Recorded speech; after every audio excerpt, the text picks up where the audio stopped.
بسم اللہ الرحمن الرحیم۔ وعنہ حضرت انس سے روایت قال قال رسول اللہ صلی اللہ علیہ وسلم ثلاث من کن فیہ وجد بہن حلاوۃ الایمان۔ ثلاث خصال، یہ مبتدا بنے گا، من کن فیہ وجد بہن حلاوۃ الایمان، یہ شرط و جزا مل کر کے اس کے لیے خبر بن جائیں گے، یا یہ کہ ثلاث الموصوف ہے اور من کن فیہ وجد بہن حلاوۃ الایمان شرط و جزا، یہ اس کے لیے صفت بنے گا، یہ مبتدا، اور من کان اللہ و رسولہ یہ جملے مل کر کے آگے شرط و جزا اس کے لیے خبر بنیں گے۔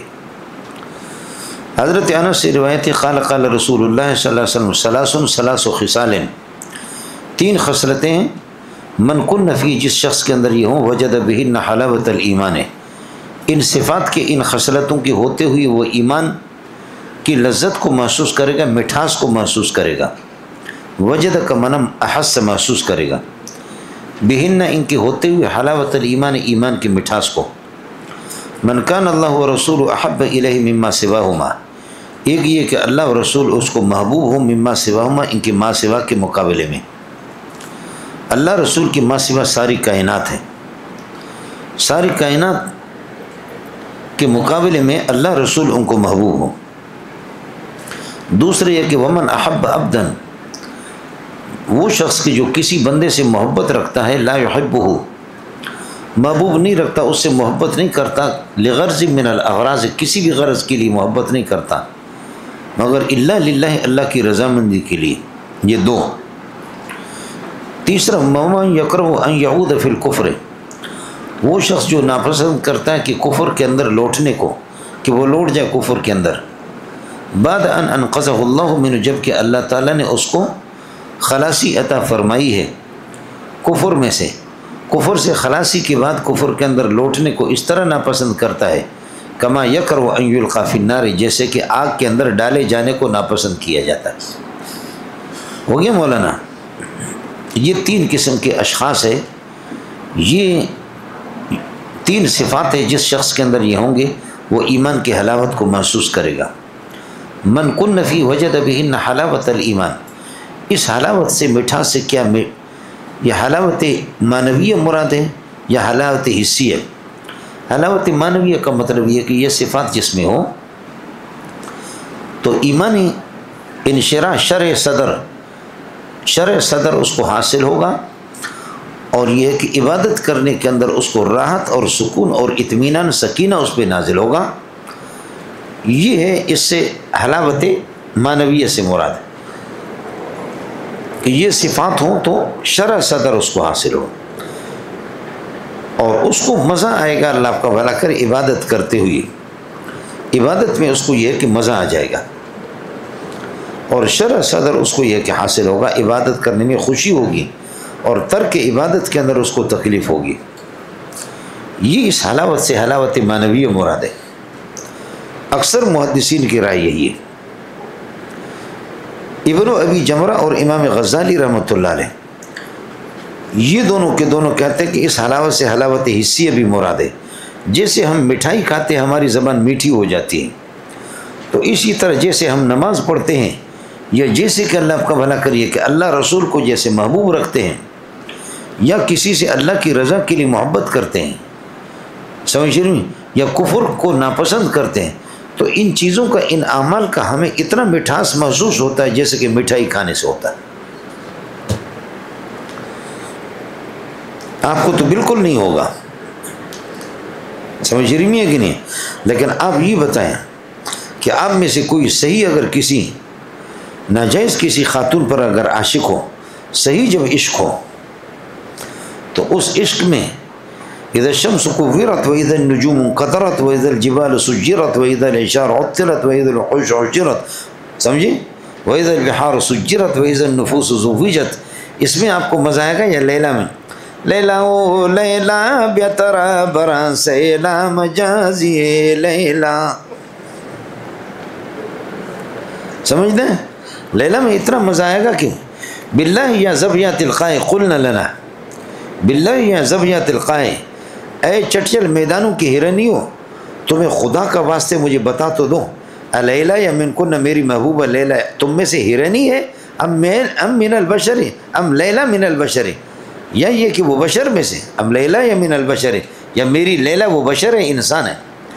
یہ تو کلی مشکک ہے. میں حیران ہوں، اس کو دیکھتا ہوں، اس کی آنکھیں، اس کی گردن لمبی تو ایسی لگتی ہے کہ وہ کیا ہے، ہرن ہے جنگل کے. لیکن یہ کہ چونکہ ہم اس پر عاشق ہے، ہماری سوسائٹی میں پیدا ہو گئی ہے، تو اس وجہ سے میں سمجھتا ہوں کہ انسان ہے. کیا کروں، انسان ہے یا کہ کیا ہے، کلی مشکک ہے. قد اوقعت الناظر فی الشک، جس نے شک میں دیکھنے والے کو ڈال دیے. لیلا لیلا کرتے ہوئے کتنا مزہ آتا ہے آدمی کو، سمجھ رہی ہے کہ نہیں.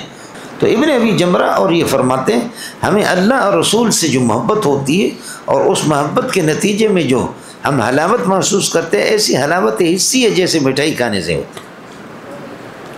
یہ تو ہوتا ہے. وَذِكْرُكَ خَيْرٌ مِّن كُلِّ شَرَابٍ وَكُلُّ شَرَابٍ دُونَهُ كَسَرَابٍ. آپ نے پڑھا ہے، سمجھے. کبھی کبھی محبوبات کا کیا ہے تذکرہ بھی اس طرح ہوتا ہے کہ کھانے پینے کی ضرورت نہیں، مزہ ہی مزہ آتا ہے اس کو. خیر، یہاں وجد بہن حلاوت الایمان، اس سے حلاوت سے حلاوت حسیہ بھی مراد ہے، حلاوت معنوی. جمہور کے ہاں حلاوت معنوی ہے، لیکن یہاں پر حلاوت حسیہ. ابن ابی جمرہ کی من کان اللہ ورسول احب الیہ، اللہ رسول اس کو محبوب ہو، مما سواہما، ان کے ما سوا باقی کے مقابلے میں. یہاں دیکھیے کہ ہما ضمیر کا مرجع ہے اللہ و رسول. حضرت نے ان کو دونوں کو جمع کیا، قال رسول اللہ، یہ نبی کا مقولہ ہے، نبی نے جمع کیا. ابو داؤد کے اندر آپ ایک حدیث پڑھیں گے، اس میں یہ ہوا تھا کہ خطیب نے یہ کہا کہ من یطع اللہ ورسولہ فقد رشد ومن یعصہما، ومن یعص اللہ ورسولہ نہیں کہا بلکہ کیا ومن یعصہما.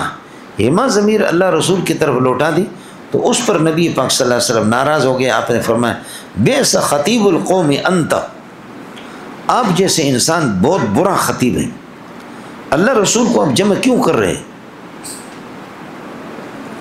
تو ومن یعصہما جو اس نے کہا دونوں کو جمع کیا، اس پر نکیر فرمائی. اور یہاں پر مما سوا ہما، یہاں ہما میں اللہ رسول دونوں کو حضرت خود جمع فرما رہے ہیں. دا چشتے کرا، اشکال سمجھ میں آ گیا. جواب یہ ہے آپ نے امت کو منع کر دیا، خطیب کو منع کر دیا، اور آپ خود متکلم ہیں. متکلم اپنے کلام سے مستثنا ہوتا ہے. آپ کرے متکلم. میں اب سے کہتا ہوں اور لوسی ہو نکل جاؤ، موقوف علیہ کی کلاس میں کوئی آدمی نہ رہے، نکل جاؤ لوسی ہو، اس کلاس میں کوئی نہ رہے. آپ کہیں گے کہ جناب سارے نکل گئے، آپ بھی تو اس کلاس میں تھے، آپ خود کیوں؟ تو متکلم اپنے کلام سے مستثنا. نکلو موقوف علیہ کی کلاس میں کوئی نہ رہے، تو متکلم اس سے مستثنا. سمجھتا ہے. دوسرا مسئلہ یہ، یہاں پر مقام ایمان میں، مقام مدح میں آپ نے دونوں کو جمع کیا، مقام ایمان میں، اور وہاں پر مقام معصیت میں.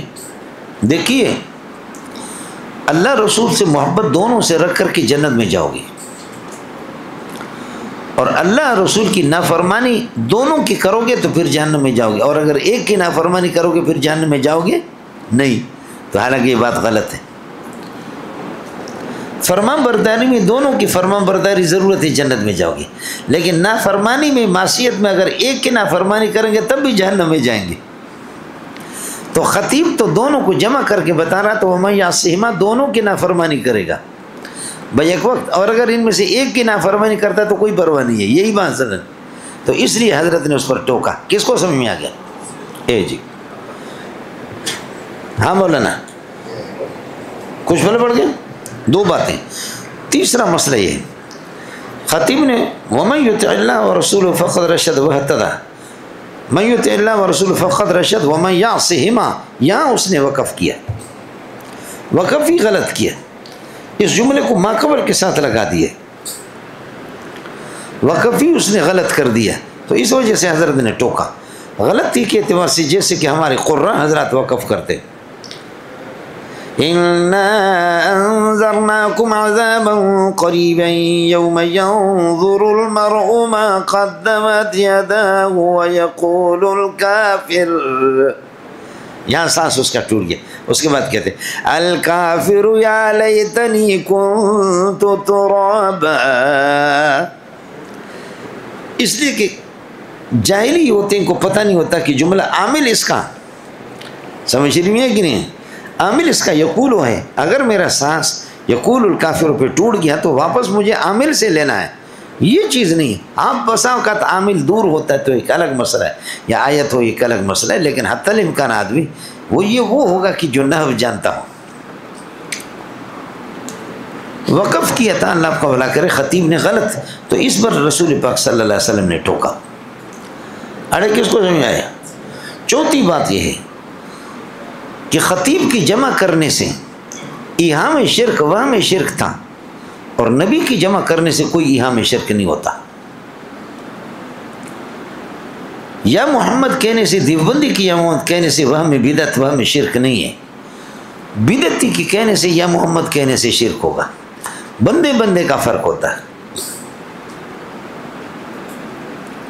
بدعتی آدمی اگر یہ کہہ دیں نبی اکرم شفیع اعظم دکھے دلوں کا پیام لے لو تو یہ ناجائز ہے. لیکن قاری محمد طیب رحمۃ اللہ علیہ جیسے بندہ ہو حضرت کے مزار کے قریب بھی اور اگر مزار سے دور بھی ہو تو یہ صرف اظہار حسرت کے لیے اور اظہار شوق کے لیے نبی اکرم شفیع اعظم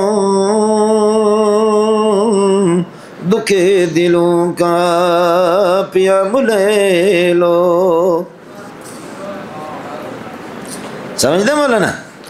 یہ حضرت جو 50 سال دارالعلوم دیوبند کے محتمم رہے، اس کے بعد ہمارے مولوی جو آپس میں لڑ پڑے، دیوبند کے بھی ٹکڑے ہو گئے، سہارنپور کے بھی ٹکڑے ہو گئے، تبلیغ کے بھی ٹکڑے ہو گئے، جمعیت کے بھی ٹکڑے ہو گئے، ختم نبوت کے بھی ٹکڑے ہو گئے. ٹکڑے ہی ٹکڑے ٹکڑے ہی ٹکڑے ٹکڑے. آپ کے جوتے میں اٹھاؤں گا کہ آپ لوگ دعا کرو کہ خدا جامع صدیقیہ کو بچائے. سمجھے؟ ہم تو چرواہوں کی اولاد ہیں، ہمارے لیے تو مسئلہ نہیں ہے، لیکن ہماری جو اولاد ہے وہ اتنا نازک مزاج ہے، وہ نہ علم کے اندر محنت کرنے والے، نہ اللہ رسول کی طرف ان کی توجہ. ہو گیا مولانا؟ وعن عباس بن عبد المطلب قال قال رسول اللہ صلی اللہ علیہ وسلم ذاک طعم الایمان من رضی باللہ ربا وبالاسلام دینا وبمحمد رسولا. رواہ مسلم. حضرت عباس بن عبد المطلب یہ رسول پاک صلی اللہ علیہ وسلم کے چچا ہے. عمر میں نبی پاک صلی اللہ علیہ وسلم سے صرف 2 سال عمر میں بڑے ہیں. تقریباً 35 روایتیں اس سے مروی ہے. کتب حدیث کے اندر 35 روایتیں اس سے مروی ہیں. 2 سال حضرت اقدس صلی اللہ علیہ وسلم کی اور ان کی بڑی بے تکلفی رہتی تھی، چونکہ ہم عمر تھے، عمر قریب قریب تھا. حضرت عباس کو لوگ چھیڑتے تھے، کہتے ہیں حل انت اکبر ابی ابن اخیک، تو بڑا ہے عمر میں، تو بڑا ہے، ابی ابن اخیک یہ تیرا بھتیجا محمد بڑا ہے. جواب ذرا سن لو. کہتے ہیں انا اکبر منہ سنا وہو اعظم منی، عمر میں تو بڑا ہوں، چچا ہوں، لیکن وہ اعظم منی، محمد عظیم انسان ہے، وہ آسمانوں کو چیر کر کے کہاں پہنچا، میں ادھر زمین پہ ہوں. سمجھتا؟ اس لیے علوم نبوت آسمانوں تک پہنچا دیتے اور علم بھی انسان کو آسمان تک پہنچا دیتا ہے، چونکہ آپ ورثۃ الانبیاء ہیں. اور العلم یرفع المملوک الی الملوک، علم غلاموں کو آسمانوں تک پہنچا دیتا ہے. اس لیے ساتھی جان کی بازی لگا دے، کچھ غیرت سے کام لے لو. رافضی کام کر رہا ہے، اپنی ہمتیں توانائیاں خرچ کر رہا ہے. قادیانی ہمت توانائیاں خرچ کر رہا ہے. یہود و نصارہ مذہب پر ہمت توانائیاں خرچ کر رہے، اور آپ جیسے بغیرت آپ کی ہمت توانائی موبائل پہ لگی ہوئی. اس لیے ساتھی ہمت سے کام لے لے. سمجھ شریف میں ہے کہ نہیں ہے؟ ہمت سے کام لے لے ہر طرح سے. حضرت عباس ابن عبد المطلب فرماتے قال رسول اللہ صلی اللہ علیہ وسلم، اللہ کے نبی نے فرمایا کہ ذاق طعم الایمان، ایمان کے ذائقے کو محسوس کرے گا، پا لے گا وہ شخص من رضی باللہ ربا، جو راضی ہو اللہ کے رب ہونے کے لحاظ سے یا بحیثیت رب ہونے کے، وبالاسلام دینا، اور اسلام پر راضی ہو بحیثیت دین ہونے کے، وبمحمد رسولہ، اور محمد کے رسول ہونے کی حیثیت سے راضی ہو. رواہ مسلم. ہو گیا مولانا؟ مولانا اللہ کے ہوتے ہوئے ہمیں اس کی رب ہونے کی کوئی ضرورت نہیں ہے. جا کر کے پیر صاحب کو رب بنا کر کے پیر صاحب سے بیٹا لے رہا، پیر صاحب کے پاس گھوڑے پہ سوار ہو کر کے جا رہا ہے کہ پیر صاحب سے بیٹا لے رہا. جا کر کے دیکھا کہ پیر کانا ہے اور اس کا جو اصل مجاور ہے وہ نابینا ہے. ایک اور مجاور وہ پاؤں سے لنگڑا لوڑا ہے، کہنے لگے یہ مجھے کیا دے گا جس کا حال یہ ہے، مرید اس کے اللہ کا بھلا کریے کہ کیا لنگڑے لوڑے، اور یہ کہ خود بھی جنابینا، یہ پیر مجھے کیا بچہ دے گا، سمجھے؟ اور ہمارے حضرت کہتے ہیں یہ پیروں کو نہیں مانتے، پیروں کی پیروں کی خاک ہے، پیروں کے پیروں کی خاک ہے، لیکن مردار تو ہے۔ ذاق طعم الایمان من رضی باللہ ربا، جو اللہ پر راضی ہو رب ہونے کے لحاظ سے، ہمیں کسی اور کو رب بنا، وبالاسلام دینا، اور اسلام پر راضی ہو بحیثیت دین کے، وبمحمد رسول، اور محمد کے رسول ہوتے ہوئے قادیانی دجال کی کوئی ضرورت نہیں، رواہ مسلم۔ سمجھے؟ یہ سب کتاب الایمان ہے، دیکھیں ایمان کا تذکرہ سب ہے۔ وعن ابی ہریرہ رضی اللہ عنہ قال قال رسول اللہ صلی اللہ علیہ وسلم والذی نفس محمد بیدہ، خدا کی قسم محمد کی جان اور روح جس کی قبضہ قدرت میں ہے، لہذا ید سے متاخرین کے ہاں قدرت کنایہ کے طور پر، مجاز کے طور پر نہیں، اور متقدمین کے حقیقی معنی۔ لا یسمو کمان لا یسمو بی کمانا لا یسمو بخبر رسالتی، لا یسمو بی کمانا لا یسمو بخبر رسالتی، میری رسالت کی خبر کو کوئی بھی سنے نہیں اس امت میں سے، چاہے یہودی ہو یا نصرانی ہو، ثم یموت، تو پھر وہ مرے، ورم یؤمن بالذی، اور ایمان نہ لائے اس توحید پر، ارسلت بھی جو مجھے دے کر کے بھیجا گیا اس دین پر، الا کان من اصحاب النار، مگر وہ جہنمی بنے گا۔ خدا کی قسم اس امت میں سے، اس امت سے امت دعوت ہے، امت دعوت میں یہودی بھی نبی کی امت ہے، نصارہ بھی ہمارے نبی کی امت ہے، پوری دنیا نبی کی امت دعوت ہے، اور ایک امت اجابت ہے کہ جنہوں نے آپ کے دعوت کو قبول کیا، لا الہ الا اللہ محمد رسول اللہ پڑھا، اسلام میں داخل ہو گئے۔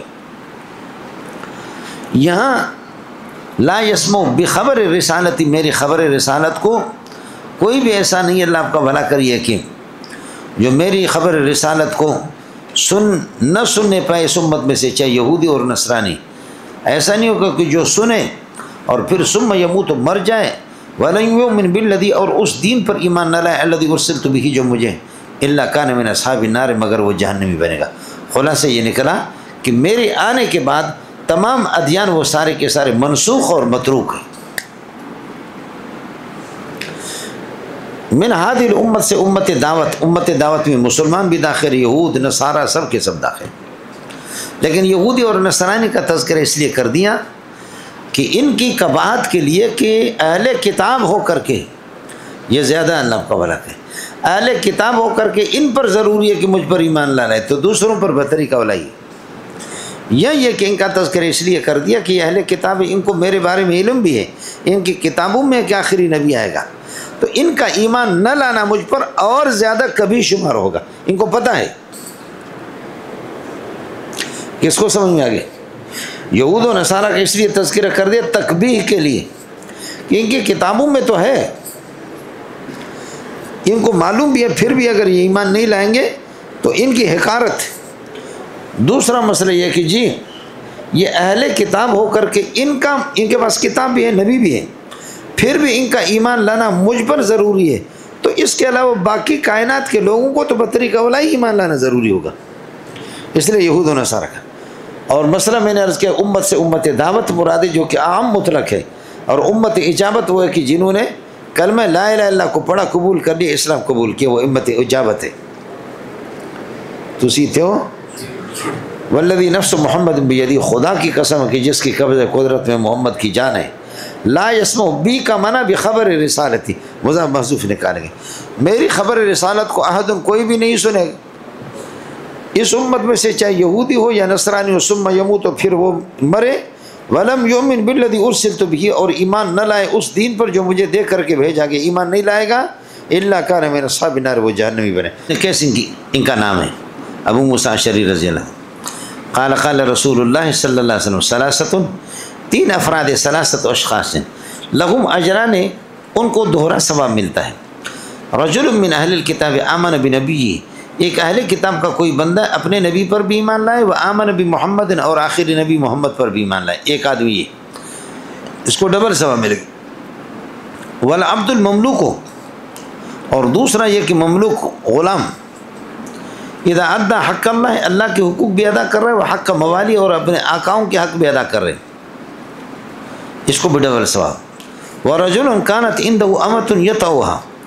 تیسرا وہ آدمی جس کے پاس کوئی لونڈی تھی، ایسی لونڈی کی جس کو وہ ہم بستری کرتا تھا، وتی کرتا تھا، اور فَأَدَّبَهَا اس کی تربیت اس نے کی، فَأَحْسَنَ تَأْدِيبَهَا خوبصورت طریقے سے ادب سکھلایا، وَعَلَّمَهَا تعلیم دی، فَأَحْسَنَ تَعْلِيمَهَا خوبصورت تعلیم اس کو سکھایا، ثم آتقا پھر اس کو آزاد کرتا ہے، فتزوجا پھر اسے نکاح کرتا، فلہ اجران اس کو بھی ڈبل ثواب ملے گا، متفق علیہ. سمجھے؟ یہ 3 افراد ہیں مولانا. لیکن اگر آپ یہ دیکھیں گے اب اجران سے کیا مراد ہے، ان کے اعمال پر ڈبل. تو پہلا تو مسئلہ یہ کہ دیکھو آمن من اہل کتاب، ایک آدمی اہل کتاب تو اس نے ایمان لایا، آمن اہل کتاب آمن بنبی، اپنے نبی پر ایمان لائے، ایک عمل یہ ہو گیا. وہ آمن نبی محمد پر یہ دوسرا، تو اس کو اجران ملیں گے. والعبد المملوک اور مملوک غلام زر خرید، ادا حق اللہ، ایک کام یہ ہے کہ اللہ کا حق ادا کرتا ہے، نمازیں وغیرہ پڑھتا ہے ٹائم میں، وہ حق کا موالی اور اپنے آقاؤں کی خدمت کرتا ہے. 2 عمل ہوئے، اس کو بھی 2 ملیں گے. ورجل كانت عنده امۃ یطوع، ایک آدمی تھا لونڈی سے ہم بستری کر رہا تھا، اس کو تعلیم دی، خوبصورت تعلیم، اخلاق اس کو سکھایا، یہ پورا اس کا ایک عمل ہو گیا. دوسرا عمل اس کا ثم اعتق، آزاد کر دے، فتزوج، نکاح کر دے، فلہ اجران اس کو بھی.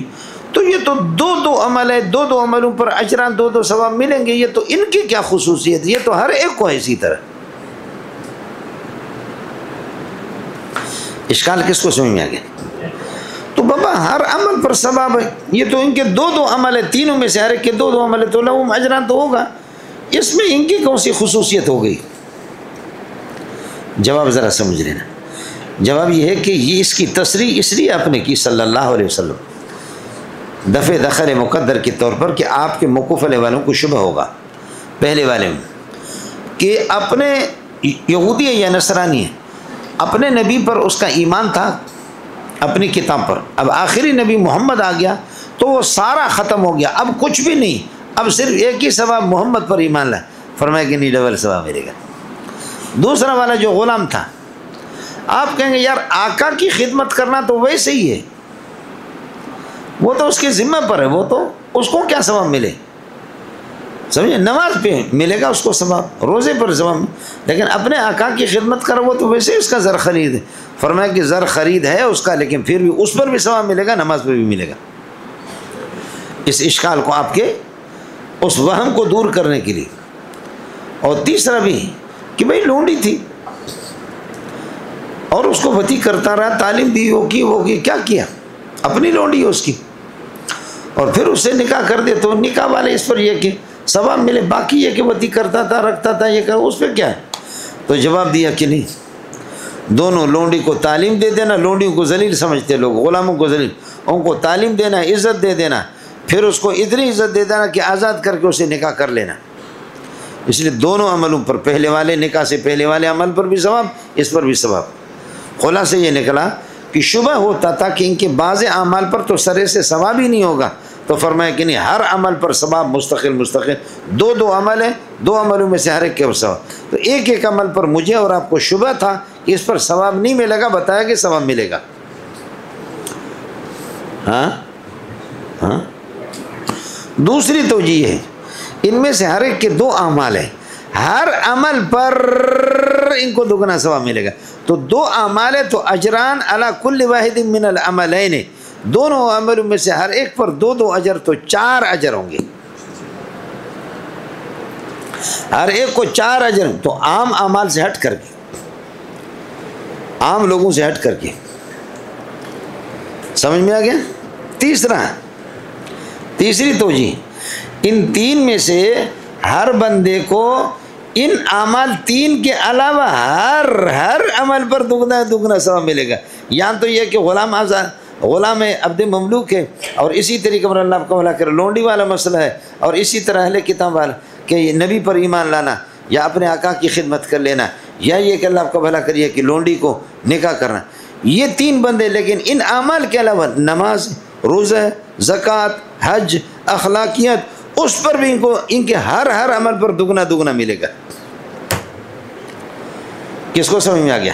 3 باتیں الگ الگ ہیں. ایک یہ کہ ان کے ایک عمل پر شبہ ہوتا تھا کہ ان کو کوئی ثواب نہیں ملے گا، اس شبہ کو دور کرنے کے لیے فرمایا کہ ہر عمل پر ثواب ملے گا. دوسرا یہ کہ نہیں، ان کے دو دو عمل ہیں، دو عملوں میں سے ہر عمل پر دو دو ثواب، 4 ثواب ہیں۔ تیسرا یہ کہ ان کے ان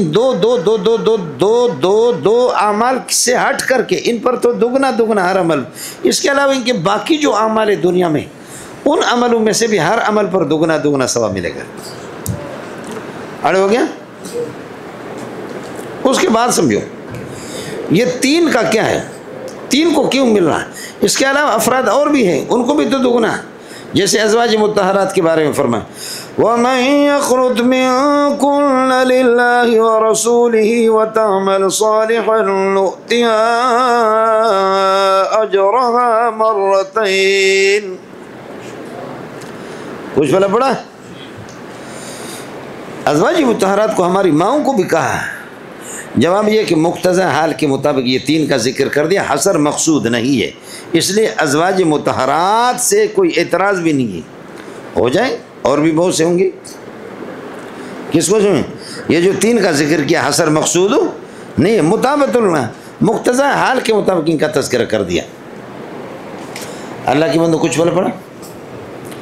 اور ازواج مطہرات بھی حصر جب نہیں ہوا تو ازواج مطہرات اس کے خلاف نہیں ہے، ایک جواب۔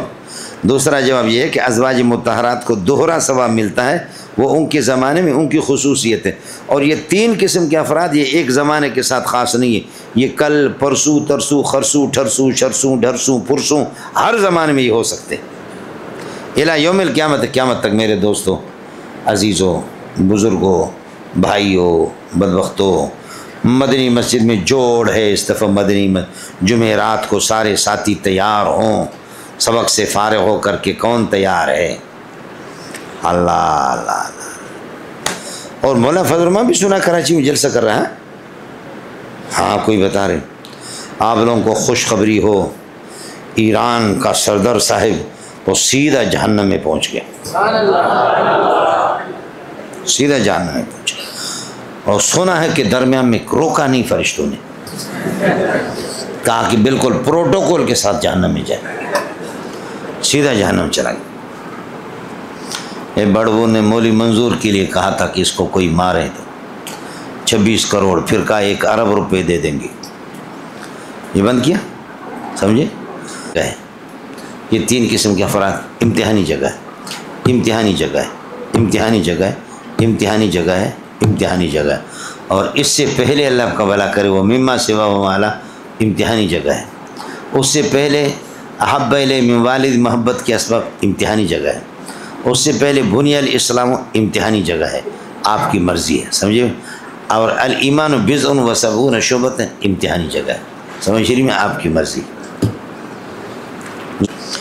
وعن ابن عمر رضی اللہ عنہ قال قال رسول اللہ صلی اللہ علیہ وسلم امرت ان اقاتل الناس حتى يشهدوا ان لا الہ الا اللہ وان محمد رسول اللہ۔ حضرت عبداللہ ابن عمر کی روایتیں پہلے ان کا تعارف آپ کے سامنے آ چکا ہے۔ رویہ عن ابن عمر حضرت عبداللہ ابن عمر سے مروی ہے قال قال رسول اللہ، اللہ کے نبی فرماتے امرت ان اقاتل الناس، مجھے حکم ہو گیا کہ میں لوگوں سے قتال کروں، حتیٰ یشہدوا کافروں سے، حتیٰ یشہدوا اللہ الہ الا اللہ وان محمد رسول اللہ، یہاں تک کہ گواہی دے دیں کہ اللہ کے علاوہ کوئی معبود نہیں اور محمد اللہ کے رسول ہے، ویقیموا الصلاۃ، اور نماز کو قائم رکھیں، ویؤتوا الزکوٰۃ، اور زکوٰۃ ادا کریں۔ فإذا فعلوا ذلك، جب اس کا اہتمام کریں گے، فإذا فعلوا ذلك المذکورہ، لا الہ الا اللہ پڑھیں اور نماز بھی اللہ کو بھلا کرے کہ قائم رکھے اور زکوٰۃ دے دیں۔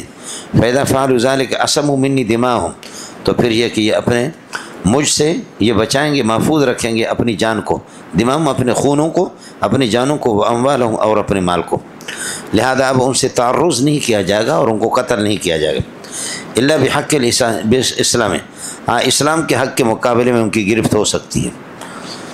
وحسابہم علی اللہ، جب یہ لا الہ الا اللہ پڑھیں گے تو ہماری نگاہوں میں یہ مسلمان ہیں اور ہم ان کو مسلم شمار کریں گے اور ان کو قتل نہیں کریں گے اور ان کے مال کو غنیمت بھی نہیں بنائیں گے۔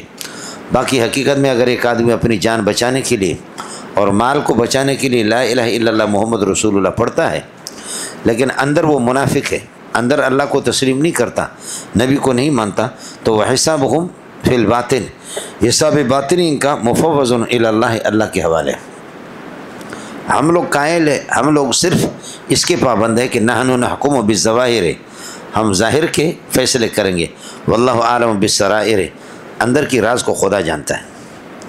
متفق الا ان مسلم لم یذکر الا بحق الاسلام، مسلم نے حق الاسلام کو نقل نہیں کیا۔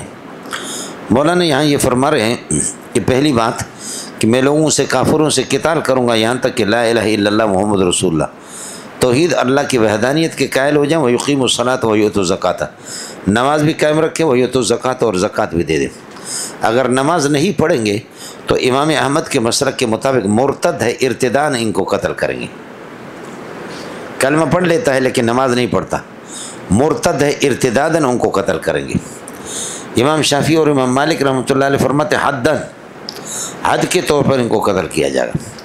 امام ابو حنیفہ فرماتے ہیں کہ جو نماز نہیں پڑھتا، لا الہ الا محمد رسول اللہ تو پڑھتا ہے لیکن نماز نہیں پڑھتا، تو فرمایا کہ یحبس ہو، اس کو جیل میں رکھا جائے گا، حتیٰ یتوبہ او یموتا، یا توبہ کرے یا وہیں جیل میں مر جائے، جانے دیا پترا۔ آپ لوگ اردو سمجھتے ہیں؟ یہی مذہب ہے ان کا۔ آیا مسئلہ سمجھ؟ یہ مسئلہ تو یہ ہو گیا کہ نماز نہ پڑھنے والا اگر کلمہ پڑھتا بھی ہے لا الہ الا محمد رسول اللہ لیکن نماز نہیں پڑھتا تو امام احمد کے ہاں مرتد ہے۔ عبد القادر جیلانی بھی حنبلی ہیں، ان کے ہاں یہ مرتد ہے اور اس کو قتل کیا جائے گا، اور مسلمانوں کی قبرستان میں اس کو دفن بھی نہیں کریں گے۔ اور امام شافعی رحمۃ اللہ علیہ اور امام مالک کہتے کہ مرتد اگرچہ نہیں ہے لیکن حداً ان کو قتل کریں گے۔ جیسے کہ رافضیہ کے بارے میں حضرت کا رسالہ ہے علامہ شامی رحمۃ اللہ علیہ کا، تنبیہ الولاۃ والحکام علی شاتم خیر الانام، کہ ان کے ابتدائی طبقہ جو رافضیہ کا ابتدائی طبقہ تھا یہ مرتد تھے، لیکن موجودہ طبقہ ان کو پھر بھی صحابہ کو جب مرتد کہتے ہیں اور قرآن کو تحریف سمجھتے تو موجودہ طبقہ کو اگرچہ مرتد نہیں کہیں گے لیکن حداً تعزیراً ان کو قتل کیا جائے گا۔ سب کو سبحان اللہ۔ ابو سعود کا فتویٰ یہی ہے اس میں، تنبیہ الولاۃ والحکام علی شاتم خیر الانام، امام شامی رحمۃ اللہ علیہ کا مستقل رسالہ ہے، تنبیہ الولاۃ والحکام علی شاتم خیر الانام۔ اللہ کے بندو کچھ بولے پڑا؟ اور امام شافعی امام مالک کے ہمیں نے عرض کیا کہ حداً ان کو قتل کیا جائے گا تعزیراً۔ ابو حنیفہ رحمۃ اللہ علیہ فرماتے کہ قتل نہیں کریں گے، وہ بھی فرماتے جان سے مارنا ہے، قید کے اندر رکھو، یا مرے یموتا او یتوبہ، یا جیل کے اندر مرے یا یہ کہ توبہ کرے، یہ نمازیوں کا ہوگا۔ اس کے بعد یہ مسئلہ سمجھو کہ حضرت اقدس صلی اللہ علیہ وسلم فرماتے ہیں کہ مجھے حکم ہو گیا کہ میں کافروں سے لڑوں گا یہاں تک کہ کلمہ پڑھیں اور نماز پڑھیں اور زکوٰۃ دے دیں، کلمہ پڑھیں، نماز پڑھیں، زکوٰۃ دے دیں، تو پھر ہم قتال ان سے بند کریں گے، حتیٰ یشہدوا ان لا الہ الا اللہ وان محمد رسول اللہ ویقیموا الصلاۃ ویؤتوا الزکاۃ، کلمہ بھی پڑھے، نماز بھی پڑھے، زکوٰۃ بھی دے دے، تو پھر قتال کو ان سے بند کریں گے، ان کی جان محفوظ ہوگی اور ان کے مال محفوظ ہوں۔ اور اگر یہ کہ یہ نماز وغیرہ کے لیے تیار نہیں ہے، لا الہ الا اللہ پڑھنے کے لیے تیار نہیں ہے، تو ان سے قتال کریں گے۔ خلاصہ یہ نکلا کہ قتال کس پر بند ہوگا؟ قتال حتیٰ یشہدوا ان لا الہ الا اللہ وان محمد رسول اللہ ویقیموا الصلاۃ ویؤتوا الزکاۃ۔ قرآن بھی یہی کہتا ہے فإن تابوا وأقاموا الصلاۃ وآتوا الزکاۃ فخلوا سبیلہم، اگر توبہ کرے، نماز قائم رکھے، زکوٰۃ دے دے، فخلوا سبیلہم، ان کا راستہ چھوڑو، ان کو قتل نہ کرو ورنہ پکڑ لو ان کو، سمجھے؟ اب یہاں یہ کہ جب کلمہ پڑھ لیں، نماز پڑھ لیں، تو پھر چھوڑ دو ان کو ورنہ قتل کرو۔ دوسری جگہ پر فرماتے کہ اگر کلمہ نہ پڑھیں، کلمہ نہ پڑھیں، زکوٰۃ بھی نہ دے، نماز، کلمہ ہی نہیں پڑھتا، لیکن وہ آپ کو ٹیکس دیتے، جزیہ دیتے، تو چھوڑ دو ان کو۔ قاتلوا الذين لا يؤمنون بالله ولا باليوم الآخر ولا يحرمون ما حرم الله ورسوله ولا يدينون دين الحق من الذين أوتوا الكتاب حتى يعطوا الجزية عن يد وهم صاغرون۔ جزیہ دے دے، نہیں دیں گے تو پھر اسے لڑو۔ یہاں کہتے کہ لا الہ پڑھے چھوڑ دو، اور ادھر کہتے کہ اس وقت تک لڑو یہاں تک کہ جزیہ دے دے۔ جواب یہ کہ یہ حدیث پہلے کی، وہ بعد کی، یعنی چونکہ چنانچہ دراصل میں یوں اس طریقے پر والد صاحب فرماتے تھے. یہ حدیث پہلے کی ہے اور وہ آیت کیا ہے؟ بعد کی. لیکن اصل جواب یہ ہے کہ حتیٰ یشہدو سے مراد یہ ہے کہ میں محمد اس وقت تک لڑوں گا یہاں تک کہ اعلائے کلمت اللہ کا اعلان کرے. وہ لا الہ الا اللہ محمد رسول اللہ، نماز پڑھے، زکوٰۃ دے دے، اعلائے دین حق اور اعلائے کلمت اللہ کا وہ اعلان کریں. یہ ہے فرماتے ہیں. اب اس آیت میں اور اس حدیث میں کوئی ٹکراؤ نہیں ہے. میں محمد اس وقت تک لڑوں گا ان سے، کافروں سے، یہاں تک کہ وہ حتیٰ یشہدو کا معنی حتیٰ یعلنوا بکلمت التوحید ہے، یا حتیٰ یعلنوا لإعلاء کلمت اللہ، اعلاء کلمت اللہ کا اعلان کر لے کہ دین برحق ہے. سمجھے؟ دین کو وہ مانے. اب مانے یا مسلمان ہو جائیں تو تب بھی ہم ان کو چھوڑیں گے، اور اگر مسلمان نہیں ہوتے تو پھر جزیہ دے دیں، تب بھی کہیں کہ دین زندہ باد، اسلام زندہ باد. ہم اگرچہ قبول نہیں کر رہے لیکن ہم جزیہ دے رہے ہیں، تو تب بھی کہ ہم ان کو کچھ بھی نہیں کریں گے. لہذا حتیٰ یشہدو سے مراد ہے حتیٰ یظہروا کیا ہے؟ اعلاء کلمت اللہ، کلمت اللہ کی اعلاء کا اللہ کا بھلا کرے، کیا کر دیں؟ وہ اعلان کر دیں. اور اعلاء کلمت اللہ کی یہی ہے اعلان کرنا. یا مسلمان ہو جائیں یا مسلمان نہیں ہو تو کہتے کہ جی اسلام زندہ باد، ہم مسلمان نہیں ہوتے لیکن ہم آپ کے قانون کے تحت رہیں گے اور ہم جزیہ دے دیں گے، تب بھی ہم ان کو کچھ نہیں کریں. کس کو سمجھ میں آ گیا؟ جی لہذا کوئی جھگڑا نہیں. آئے مسئلہ میں. اور پھر حتیٰ یشہدو اللہ الہ الا اللہ وان محمد رسول اللہ میں پورا دین آ گیا. یہ نہیں ہے کہ کلمہ ہے اور نماز اور زکوٰۃ نہیں. حتیٰ یشہدو کا معنی کلمت اللہ، دین حق کے اعلان کا اعلان کرے، اعلان بلندی کا اعلان کرے، اور آپ کی رسالت کا اقرار کریں. اور رسالت نبی رسول ہے، یعنی تصدیق کرے. یصدقون ما جاء به الرسول، جو کچھ نبی لے کر کے آئے سب کی تصدیق کریں. چھوڑ دیں گے ہم ان کو؟ تو ان محمد رسول اللہ، توحید کو ماننے اور رسالت کو ماننے. رسالت کو ماننے کا مطلب پورے دین کو مان لے. یعنی چونکہ چنانچہ دراصل میں یوں اس طریقے آپ خود بھی اگر دیکھیں گے، غور کریں گے، لا الہ الا اللہ، نہیں کوئی معبود مگر اللہ. اللہ معبود ہے، ہم عابد ہیں. اس میں پورا دین آ گیا. اللہ اکبر. اللہ معبود ہے، معبود کوئی نہیں ہے. لا معبود الا اللہ، اللہ معبود ہے، ہم عابد ہیں. تو عابد ہے تو عابد ہم عبادت کریں گے. عبادت میں نماز، روزہ، زکوٰۃ، حج، پورا دین آ گیا. لیکن عبادت کس انداز میں کریں گے؟ بلوچوں کے انداز پہ کریں گے یا پٹھانوں کے؟ جاہل دونوں قسم کے. تو فرماتے ہیں کہ لا الہ الا اللہ میں پورا دین آ گیا. اللہ معبود ہے، ہم عابد ہے، سارا دین. لیکن دین کو کس طریقے پر اس پر عمل کریں گے؟ نماز کس طرح پڑھیں گے، زکوٰۃ کس طرح دیں گے، حج کس طرح کریں گے، روزہ کس طرح رکھیں گے. اس کے لیے کوئی نمونہ استاد ہو جو ہمیں سمجھانے والا. فرمایا محمد رسول اللہ محمد. عبادت آپ پوری دنیا عابد ہے، اللہ معبود ہے، لیکن عابدوں کو عبادت کرنے کا طریقہ کوئی رئیس العابدین ہونا چاہیے. رئیس العابدین جو عبادت کرنے والوں کا سردار ہو. ان کان للرحمن ولد فانا اول العابدین، میں محمد سب سے پہلا عابد ہوں. تو آپ رئیس العابدین ہیں، آپ ہمیں سمجھا دیں گے. اس لیے تبلیغ والوں کی 6 باتیں بنانے کی ضرورت نہیں، سب پورا دین لا الہ الا اللہ میں آگے. جب وہ 6 بناتے تو ان سے کو ہم اس سے کم بناتے، اور اگر 6 پر آپ اسٹاپ نہیں کرتے تو ہم اس سے زیادہ بنائیں گے. کس کو سمجھ میں آگے؟ پورا دین اس میں آ جاتا. یہ مسئلہ یہاں تک ہو گیا برحال. اس کے بعد دوسرا مسئلہ سمجھو، وہ یہ ہے منافق. المنافقون تجری علیہم احکام المسلمین. آپ نے بیزامی میں پڑھا ہے، منافق جو ہے نا اس کو بھی مسلمان کہا جاتا ہے. منافق مسلمان ہے، مومن نہیں ہے لیکن مسلم ہے.